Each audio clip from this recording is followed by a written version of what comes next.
In this episode of Travelogue, join us as we embark on the Silk Road to visit the gatekeeper of ancient China, Jiayu Guan. We'll journey back in time, fly across canyons, creep through tombs, and scramble across glaciers. So sit back and enjoy.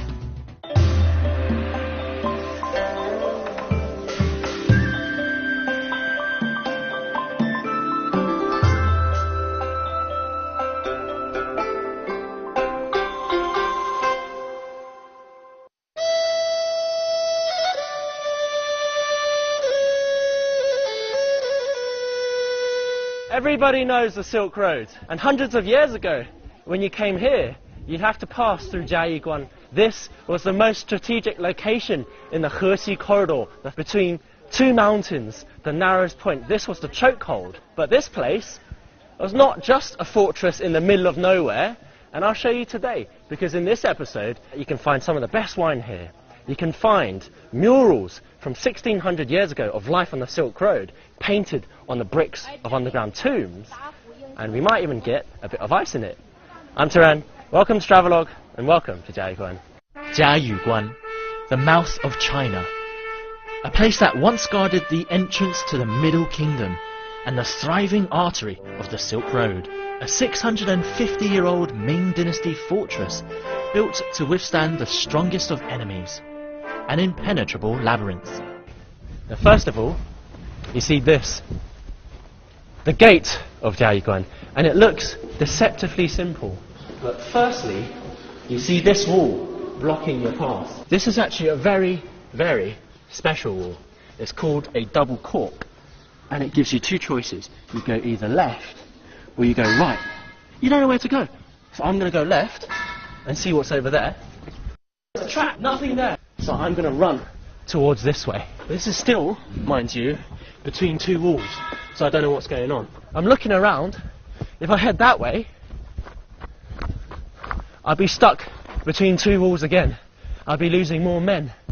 But I come here and I see this wall, this last gate, and it's my refuge. I break through.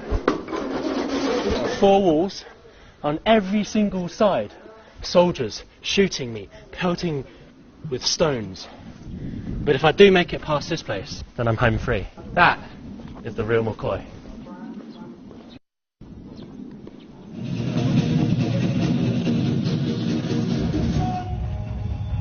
Since its creation, Jiayiguan has never been defeated. It was built to defend China from Tamerlane the Great. Fortunately, Tamerlane never made it. And today, Jiayiguan is the best preserved military building on the Great Wall. It's mind-blowing to think that centuries ago, the Silk Road passed through here. And through this gate, caravans would travel for months on end, across mountains and deserts, to reach Constantinople, and from there, Rome. Nowadays, the Jiayiguan airport is only 6 kilometers away from the fortress, making it a lot easier to reach this part of Gansu province, here in western China. 8 kilometers from Jiayiguan fortress, the Great Wall abruptly ends. This is the first tower of the Great Wall. Built 500 years ago above this imposing canyon. It's a great place to look out for enemies and for turning your legs into jelly. Deep breath. In and out. Okay. I'll tell you what, this is not my favourite spot right now, but it's good for you. You can see the massive, quite beautiful snowy mountain range right behind me. That's the Qilian mountain range. Over there is the Black mountain range, so we're in the middle of these two massive ranges at the mouth of the Hexi corridor. Right below me is the Taolai River Canyon, so it's no wonder that the watchtower behind you was built at this point, because it's basically impossible to pass this place, and I really don't want to stick around.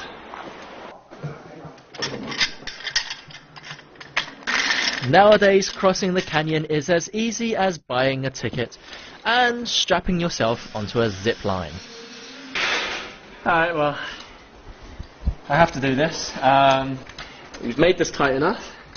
And I read before I came up here on the board beneath that people with heart disease, who have high blood pressure, kids, people who are afraid of heights, and pregnant ladies should not come up here. I am all of the above except for pregnant. I'm ready to go.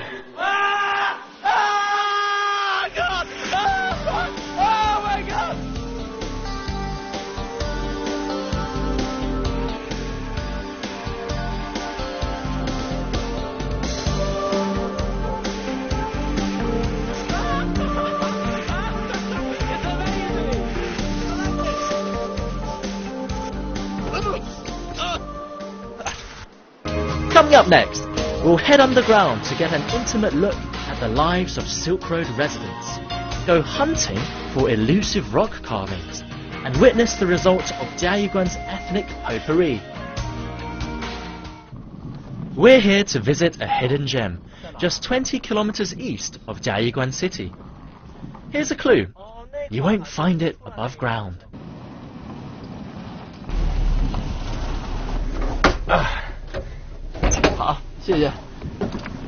Oh God, I'm so sorry. I'm so sorry. I'm very, very sorry. Because, do you know what? This entire place, every single step I take is potentially stepping on someone's tomb. This entire place, as far as all of the trees you can see, is filled with ancient tombs from about 1,600 years ago. So that was until around the fall of the Roman Empire. But this place has about, I think, 1,000 to 2,000 tombs. So there's going to be a lot of ancestors who'll be very angry with me today. 好，欢迎欢迎。是从哪里走下去？ Welcome to the Wei and Jin tombs, a burial ground for people from the early Silk Road, as far back as the 5th century AD. Oh, wow. 这个墓葬呢，它是一个夫妻合葬墓。我们可以看一下它的这个结构非常的神奇。我们看到呢，用砖修砌，但是呢不采用任何的粘合剂。顶部更有意思了，它像一个倒扣的斗，它的每一个面我们可以看到，它都是以这种大小不同的等腰三角形构成，它是利用力学相互挤压的原理呢堆砌而成的。经过精确的计算，我们在正中可以看到呢，最后以一块方砖收顶。现在能盖成这样吗？盖不上。我们的5号墓在1982年整体搬迁到甘肃省博物馆，没有复原起来。看到一下这个杀牛的更加独特了这个牛画的非常生动，我们可以看到这头牛四足痉挛，挣扎着不肯向前，它的眼睛瞪得通红，背部高高的弓起，它把这个牛恐惧害怕的样子呢表现得非常好。对，能把这个表情在这么几个线就能画出来他们当时都是会请最好的那些画家来给他们做吗？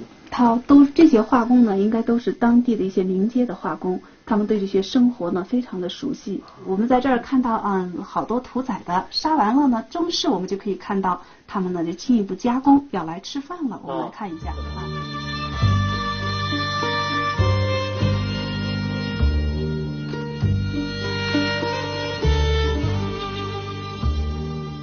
Since ancient times, Chinese people have always had a more pragmatic approach to the afterlife. Instead of being sent to heaven or hell, when you died, you simply lived on in the next realm. But to make sure you have a comfortable afterlife, you'd be buried with spirit objects that represent things you used to own. The owner of this tomb was a government official, and it's thanks to his extensive murals that we're able to so vividly see how people lived on the Silk Road 1600 years ago. Just to discover this kind of thing, so intricately detailed with the daily life of people on the Silk Road, it's like a historical tomb, like a library of lifestyles back then on the Silk Road. I mean, just think about it. Over on the west side, ancient Rome was in the middle of collapse, and here you are, people eating char, sheep kebab basically, and playing the lute. It's incredible, absolutely incredible. At the Black Mountain Range, 20 kilometers northwest of Jiayiguan City, there are murals dating even further back. But they can be difficult to find, especially under the glare of the sun.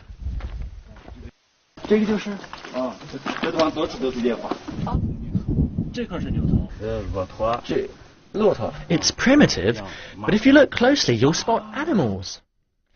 Incredibly, these are rock carvings from the 3rd century BC of horses, camels, and rams. But even from 2,300 years ago, you could still have normal people drawing such majestic lines for these animals. But I'll tell you one thing, if it weren't for the guy that brought me here, normal tourists wouldn't be able to find this place.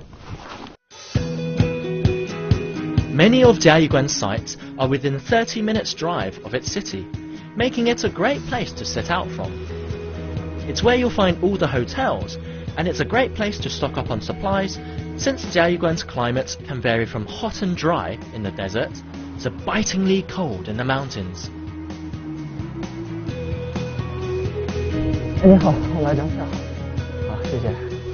So, not many people realise that this place isn't just populated by ethnic Han Chinese, but also ethnic Uyghurs and, of course, ethnic Tibetans. So we're going to go check out this lamassery, and it's just right over there in the mountains behind me.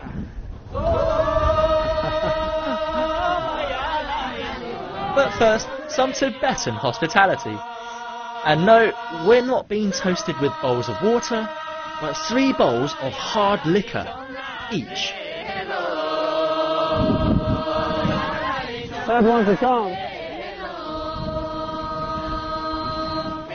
Thanks to its location on the Silk Road, this area has always been a bit of an ethnic melting pot. And here in Renshu Mountain is a perfect example. The 3 religions of Chinese Buddhism, Tibetan Buddhism, and Taoism standing side by side. This is, in fact, a Chinese Buddhist temple for fertility. But it's looked after by Taoist nuns. And they tell me that inside, you can find murals painted in the style of Tibetan Buddhism.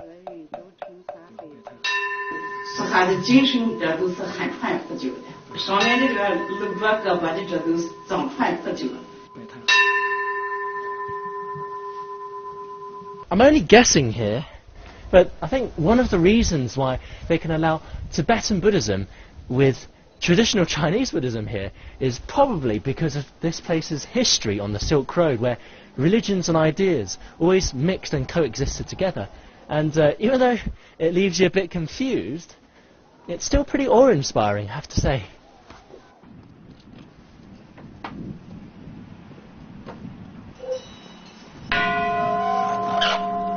Next door is a Tibetan Buddhist temple. It's dedicated to the deity of wisdom, Renshu, which also happens to be the name of the mountain we're on. Renshu is always seen holding a flaming sword of wisdom in his right hand that's used to cut through clouds of ignorance.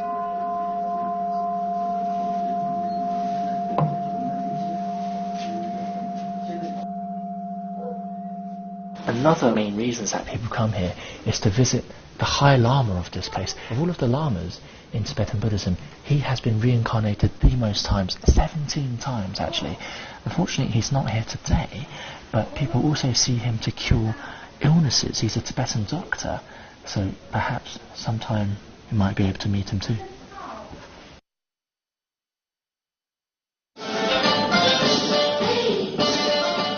Time for some entertainment.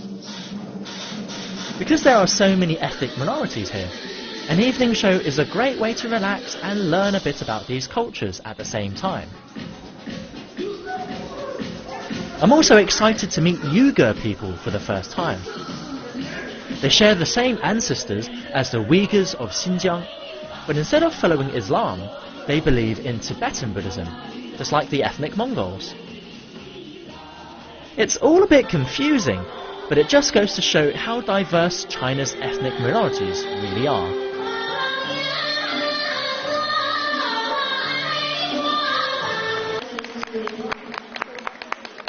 So you know what? I think we often have a misconception of ethnic minorities. We always think that they're going to be performing on grasslands, you know, next to sheep and yurts. But actually, it's okay to be modernising. It's okay because you've got tradition and you've got evolution happening at the same time. Tibetans and Uyghurs singing the same song. Now that's something you don't see every day.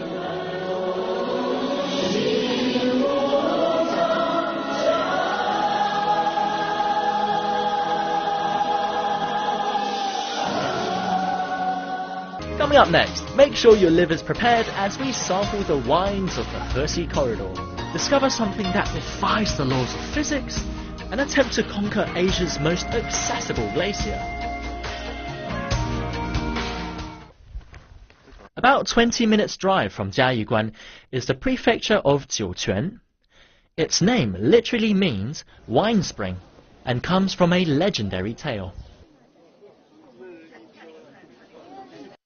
Around 2,000 years ago, that's before the birth of Christ of course, there was a very, very big battle and one of China's most famous generals fought the Huns, a battle which of course he won, and to celebrate they gave him some wine, but he wanted to celebrate with all of his troops, and because his wine wasn't enough, he poured it into the spring for everyone to share.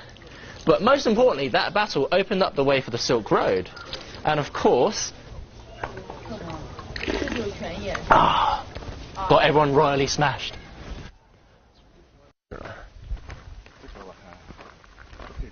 This part of the Hersey Corridor was historically known for its wine, and a special kind of wine glass made out of Qilian jade. Choices, choices, choices. I mean, there are so many different types of cup here. I mean, I don't know what to choose, and they're all not very cheap, but this one, oh, this is best. It looks like it's fit for the emperor, but then again it is, because this kind of cup was given as tribute to the emperor 3,000 years ago, and these two things will stop you from getting drunk too. So this is pretty useful, but you really don't want to break this. This cup is made of the natural jade. Right. It cannot glory in the dark.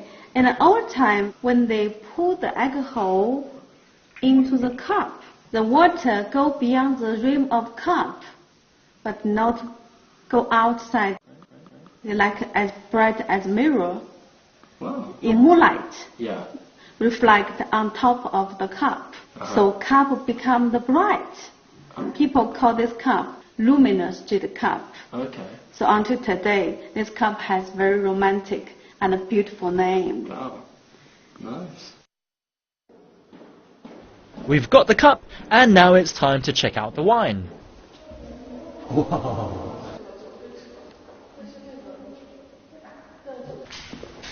Well, it's certainly a little bit nippy in here, but then again, it's what you need to look after 21,000 of these barrels of red wine, according to my guide.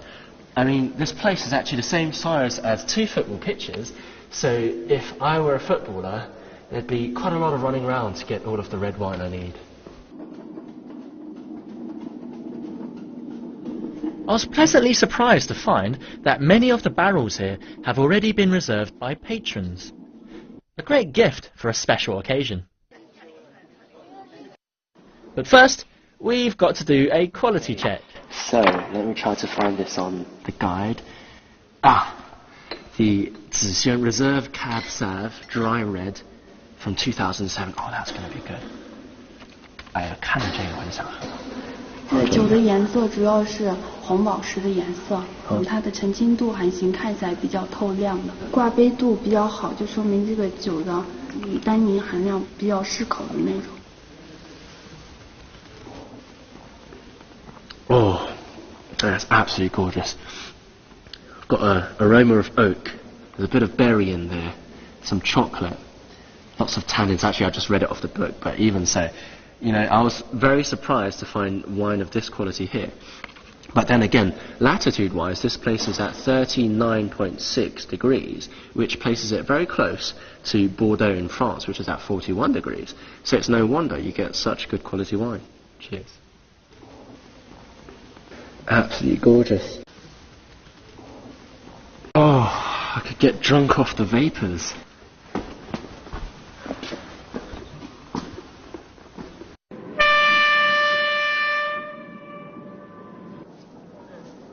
There's nothing quite like getting up early in the morning and facing the freezing winds to put some sense back into your system. Oh god, I made it. I've just gone and bought China's cheapest train ticket at 4.5 kwai. And I'm really excited today because we're going to head towards the July 1st glacier, which is Asia's most accessible glacier. It's the closest to town, and it's going to take us roughly 1.5 hours to get there by train. I'm really looking forward to it. All of the things you need for a successful glacier trip. So of course, firstly, you need a nice cotton hat to keep you nice and warm. Of course, some hot water for when it gets a bit too cold up there. Sunglasses to look cool, and you don't want to end up like a panda. Lip gloss for people with tender lips. Scarf, compass just in case you lose your bearings, your gloves, your suntan lotion, and of course the most important tool, your camera, which you can't forget. Mine broke, so I got another one. But here's some successful trick. This has got to be one of the world's prettiest ticket centres. We're 3,800 metres above sea level. That's about half the cruising height of commercial airlines. And we're going to go see this. As if that's not enough, you can even post it back home. It might look easy on paper, but when you're at this altitude, you really have to take it slow. It's a bit tiring, but it really does feel like you're at the top of the world here. I mean, we're already over 4,300 metres, and despite being quite cool up here, snow and everything, it gets quite hot, and you do get a bit breathless. Due to the lack of tree coverage, the air's a lot thinner up here, and I'm finding I have to rest almost every 5 minutes. The upside is I get more time to admire the views.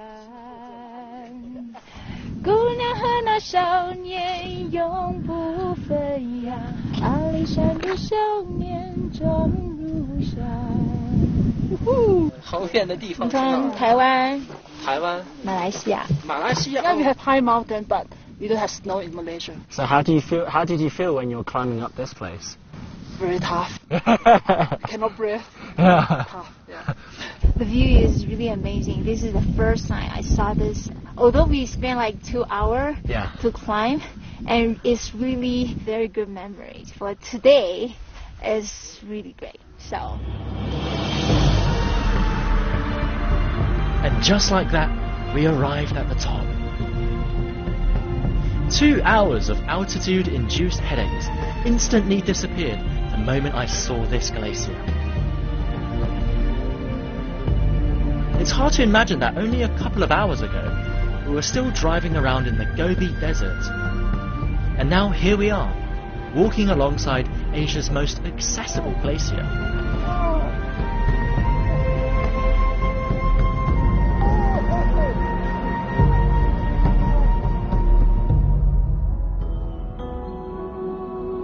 But most of all, this place makes me realise just how amazing human ingenuity can be. That 2,000 years ago, people etched out the Silk Road through thousands of miles of inhospitable terrain, built a wall to surround all of China, and a fortress in the middle of nowhere to protect all of this. It really is the stuff of legends. 我们在广东的话，一年四季常青，从来没有见过雪。看到这么多雪，我感觉到很激动。虽然经历了很多辛苦、很多艰辛，但是呢，你会觉得呢，一切都是很值得的。Have you ever seen something this beautiful? Look at that, the icicles. I want to get close, but it's a little bit dangerous. You've got to watch your footing, because you never know when you might fall down. Oh, Jesus. Yeah, no idea how scary this feels, because I don't know when I might be stepping into an ice river that just shoots thousands of meters beneath. Water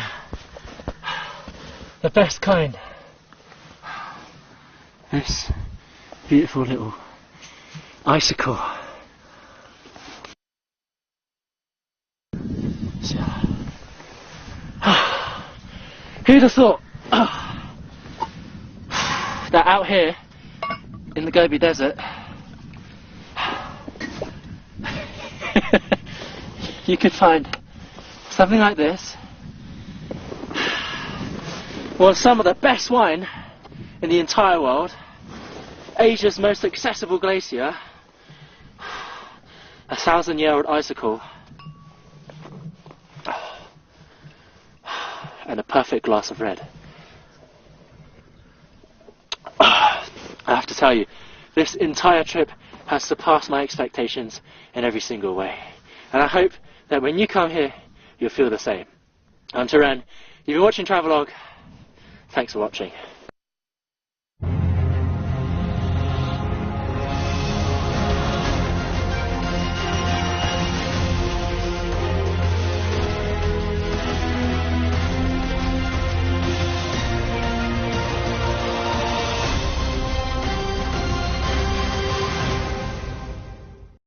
Is the real McCoy.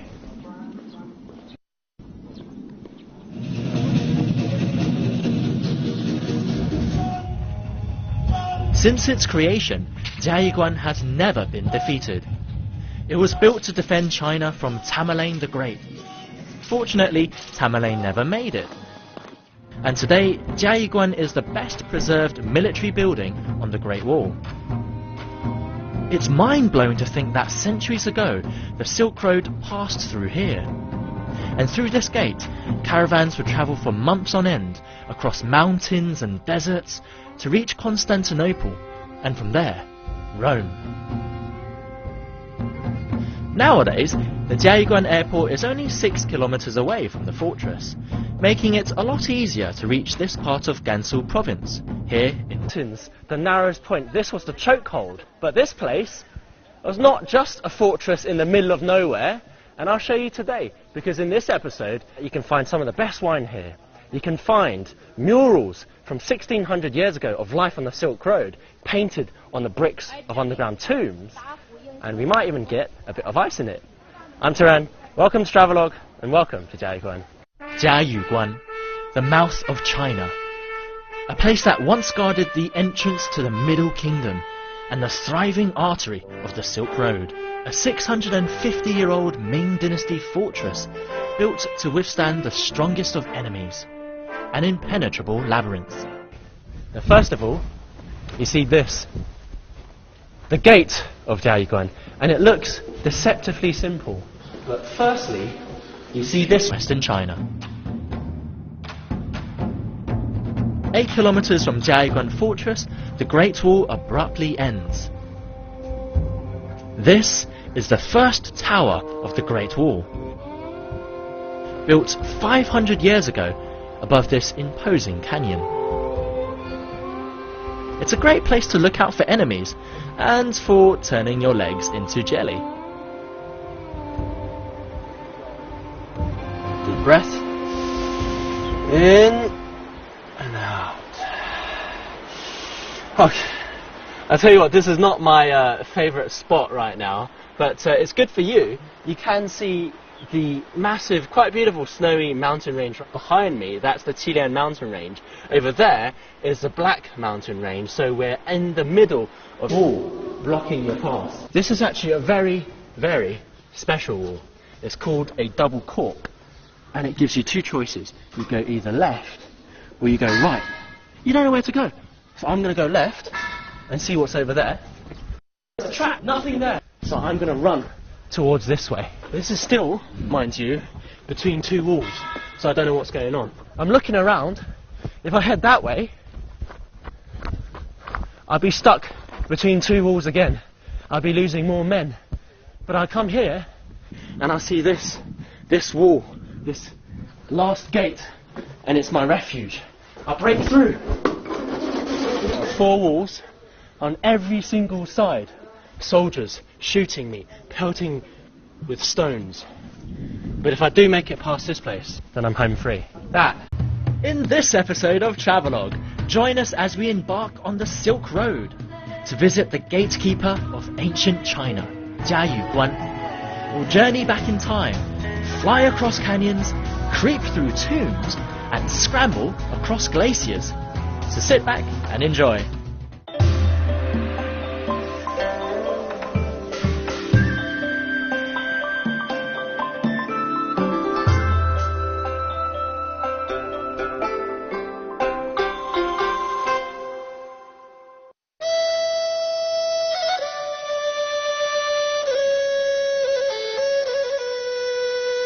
Everybody knows the Silk Road, and hundreds of years ago, when you came here, you'd have to pass through Jiayi. This was the most strategic location in the Hexi corridor between two mountains.